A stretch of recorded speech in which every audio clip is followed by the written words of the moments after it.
চট জলদি একটা উচ্ছের রেসিপি।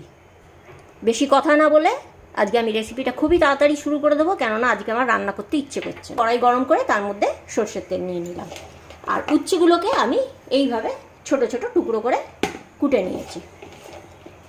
তেলটা গরম হলে আমি উচ্ছেগুলোকে ছেড়ে দেবো।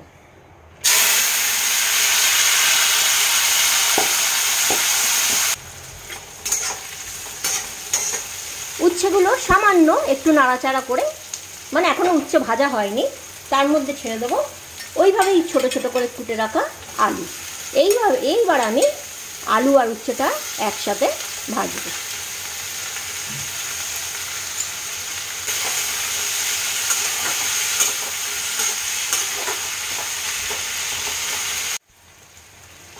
উচ্ছে আর আলুটা হালকা ভাজা হয়ে গেছে, আর একটু ভাজা হবে। তার আগে আমাকে আরও দুটো উপকরণ দিতে হবে।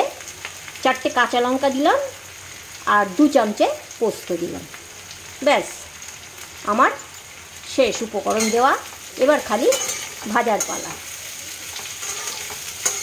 হলো না কত সহজে একটা রেসিপি, খুব ভালো লাগে। একবার বাড়িতে বানালে সেটা বোঝা যাবে।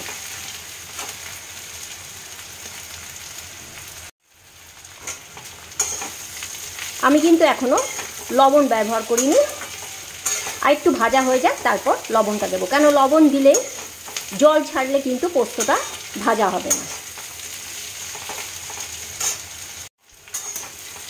আমার ভাজা হয়ে গেছে আলু, উচ্ছে, পোস্ত সমস্ত কিছুই আমার লালচে লালচে করে ভাজা হয়ে গেছে। এবারে দেব পরিমাণ মতো লবণ।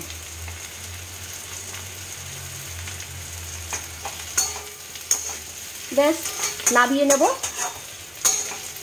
আর গরম ভাতে প্রথম পাতে মেখে খাওয়া হয়ে গেল না।